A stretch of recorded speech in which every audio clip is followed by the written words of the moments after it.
Hey guys, Chris Potter here. Today I'm going to be talking about Uldir, how our progression went, and what I thought of the boss encounters. As most of you know, this tier was very special for us, as it was the first tier we had ever streamed world first progression. Thanks to Red Bull, we were able to fly some of the team to the Red Bull Gaming Sphere in London, and 4 of our players spent the entire progress playing from there while live streaming it all. We also had great backing from our partners Wowhead and Discord to make this progress a very special one indeed. So how did streaming progress affect us, you might ask? Obviously, we knew this would put us at a large disadvantage. Streaming everything from your raid comp to our raid notes, what weak roars we were using, and having all the multiple point of views for other guilds to watch and see our strategy was a massive risk. However, this also motivated us without trying to sound arrogant. Getting world first was coming kind of mundane. And this provided a massive new challenge for us to get excited about. So day 1 of progression comes and we see that the NA guilds are 4 out of 8. It's time for us to catch up. The first boss was Taluk, and it was your typical first boss of an expansion. It was very easy, it had very few mechanics, though some of the mechanics were deadly, so you did have to focus. It dies in one pull, and it's a nice little opener to the raid. The second boss was Mother. Mother is actually an interesting boss that requires a lot of coordination and dodging of laser beams. It's a nice step up from Taluk in difficulty, and there's a lot of focus on raid coordination and healers playing well and just people not inting to the beams. This boss would have been great if it were not for the fact that it was completely bugged on release. The beams that you're supposed to be able to dodge were just bugged, and they would just kill you even if you were in the safe spot. Even if they hadn't actually spawned yet, they could just randomly kill you while not actually existing, and it was an absolute mess. It completely ruined the boss for me and I think for everyone else. So it made a boss which should have been maybe a 1 or a 2 shot, ended up being around 10 pulls for us. I can't stress enough how infuriating it was, dying to bugged beams almost every pull. It happened to me, and it completely took the hype away from the morning of day 1 progression. The third boss we went to is Zekboss. Zekboss was a fairly easy boss. DPS and healing requirements are kind of low, and it was mostly just a mechanics check. We swapped Just Wait onto his Blood Decay, which made the fight a lot easier because we could mass grip in the small adds and just AoE them down and knock them back with Ring of Peace. It made it so much easier. Just playing the mechanics properly made this boss fall over, and it was only 8 pulls for us. The fourth boss we went to was Vectis. Vectis was the first boss where we felt that more gear actually would have made a massive difference. The healing requirement was very high, and our healers had quite low gear at the time, like 360 or something like that. And the fight in general required a decent amount of coordination. While the high HPS requirement was fun from a healing point of view, the actual fight mechanics were not that fun. The phase 1 mechanics are quite boring once we had them assigned and had a weak roller to handle them. And phase 2 was just annoying and frustrating, dodging the constant waves of blood coming at you and trying to soak the circles. I don't know, it wasn't really fun for me. Anyway, we killed Vectis in about 22 pulls. The fifth boss was Fetid Devourer. This boss was horribly overtuned for the first couple of days, and it received 2 substantial nerfs with over 24 hours in between the nerfs, which sucks, before we killed the boss.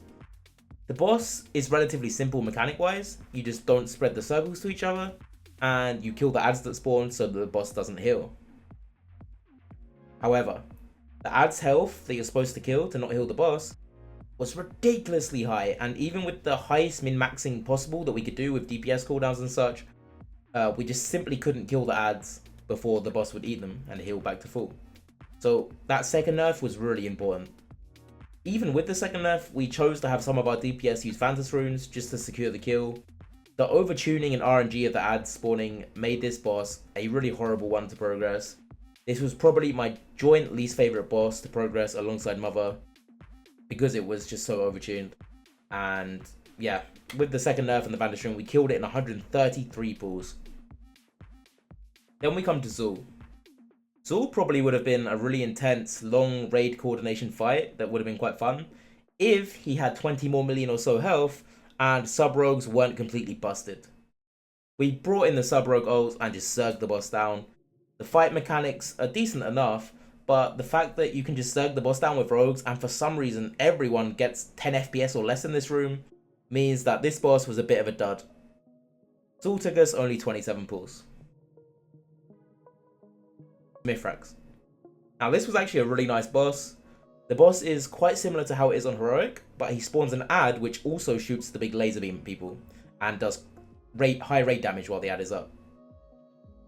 The ad requires a high DPS requirement to get him to go down and stop killing us, and there is also a constant HPS requirement throughout the fight, which makes it really fun.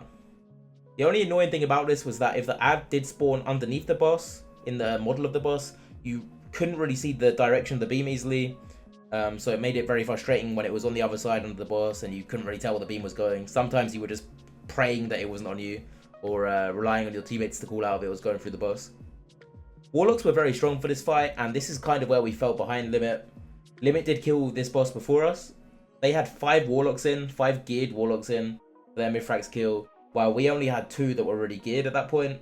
And Warlocks were so good, not only because they generally are one of the highest DPS classes right now, but the fact that they can dot up the ad, and the dots on the ad keep ticking when the ad goes down. So that when the ad comes back up later, and you have to kill him down again, his health was already a few percent lower. And this few percent makes a massive difference because it's very close on the ad staying up long enough to actually wipe your raid. So having the extra few percent missing on the ad was a massive deal. It's not to say that we played perfectly on Mithrax and that's the only thing holding us back. We definitely didn't play brilliantly on Mithrax in general, people dying to beams, getting mind controlled, etc. But I feel like one of the biggest points where we fell behind on Mithrax was definitely only having 2 Warlocks there. Mithrax was probably one of my most favourite bosses of the tier. The mechanics are kind of simple, but they're also really engaging, and the boss in general just feels like a nice big epic boss, you know? In the end, we used Vantus runes to just secure the Mithrax skill so that we could get to Gahoon with enough time before the reset. And yeah, Mithrax took us 184 pulls. We were finally on the end boss of the raid with 2 days left of the reset. Gahoon Mythic is very similar to Heroic, but with a couple of very important changes. 2 orbs that you dunk into the matrix have to be ran at the same time and deposited within 3 seconds of each other, otherwise they don't work. You also cannot cast abilities while you're holding the orb, so you can't just pick it up and blink, blink, blink, dunk it in. Which is actually what we were hoping for since we geared 4 mages. Turns out we should have geared 4 warlocks instead. But we geared 4 mages hoping that we could just pick it up and blink, blink, blink, deposit. But yeah, we can't do that, so unlucky for us. There's also bursting boils that spawn, and they apply a debuff to the 2 closest targets of the bursting boil. And if you are one of the closest targets while already having the debuff, you will get mind controlled and then you'll get killed. So you're dead, you're gone basically. And all the ads in the fight will also spawn a spawn of Gahoon, which I'll refer to as Gahoonies from this point. And what they do is they fixate people running towards them. If they reach them, they infest them. And then you have to dispel them, or the debuff just runs out and they spawn even more Gahoonies and then more Gahoonies. It's a lot like the Mythic Plus affix. It quickly became apparent that this boss was going to be nothing like Xavier's from Emerald Nightmare. We had to assign a lot of things, as there were almost always 4 people upstairs dealing with the orbs. That only left 16 people downstairs to deal with the bursting boils, which spawn quite regularly throughout the fight.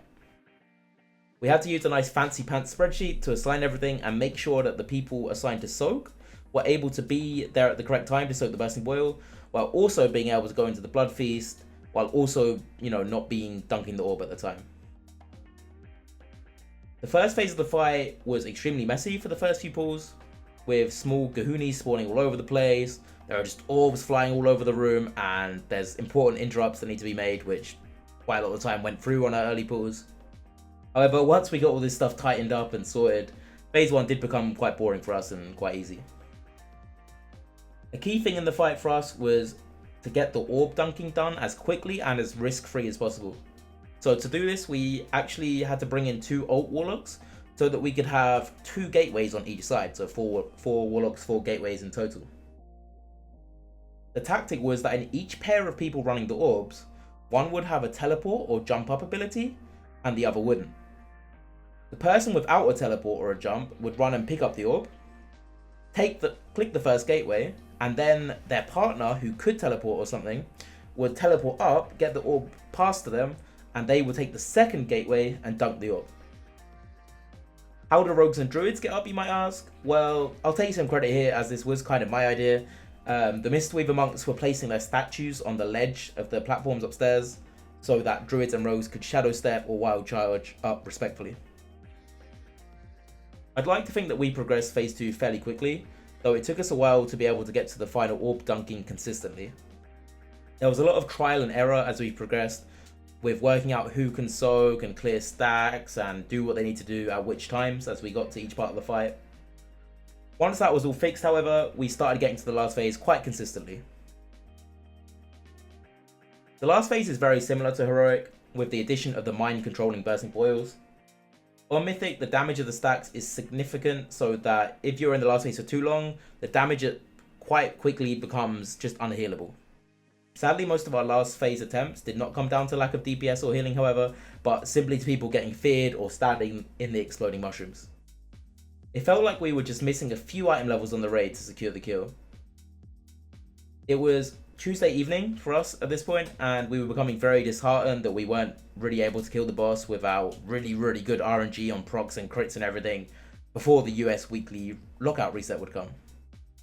We were almost certain that Limit were going to have their weekly reset, re-clear back to Cahoon, and one-shot it with the extra gear, because we could just tell that the extra gear would make the fight just easily killable. However, when we awoke on the Wednesday, we were absolutely ecstatic to see that Limit had not killed the boss. They had chosen not to re-clear the raid and instead to extend their lockout to get straight back to the boss. This, in my opinion, was a massive mistake from them. But for us in Method, we had been given the gift that the 1 day earlier reset for North America was not deciding who killed the boss first. We rushed to re-clear the raid, and it was obvious that morale was really high because everyone knew that Limit had extended and they hadn't been able to kill the boss. And in this re-clear, we gained so much item level. It was so beneficial. In particular, we were able to gear the 2 under-geared Alt Warlocks that we were using for the gateways, because we just brought in 2 Alt Warlocks, like I said, and they were quite low item level. But in this reset, we were able to chuck loads of gear on them, and I mean, it was great. We re-cleared to Cahoon, but the only problem was that our healing officer, Zirips, was stuck at work for a little while extra. So we thought, no problem, we'll take a little hour break or something and wait for him to get here, then we'll kill the boss. However, we then hear that his car had broken down, and he couldn't get home quickly. He was going to be a lot of hours, so this was kind of a mess. But we were so eager to kill the boss that we had Retiles, our rep paladin, just go holy spec and just try and kill the boss like that. Just YOLO, let's go. Despite Retiles obviously doing substantially less healing than Zirips would have done, we were able to kill the boss in only 16 pulls on that Wednesday, taking us 285 pulls in total to kill Cahoon. This tier was a lot of fun, the only negatives being Fetid Devourer and its absurdly bad tuning, and Mother with its bug beams. Congratulations to Limit on giving us a really good competition. They played exceptionally well, and in general, we are looking forward to the next progress tier for a fun race. I do wish Blizzard would organise a global release and reset for raids, however. We got quite lucky this time that Limit extended and we were able to still win, but the race very almost came down to who had the reset day first. So that is one thing that I would really like Blizzard maybe to think about. Thanks once again to all our sponsors and supporters. The support in all of our Twitch channels was absolutely overwhelming and helped make the race as fun and as epic as it was. Make sure to subscribe to the Method channel for more pod content, and that's all from me today, guys. Thanks a lot, and bye.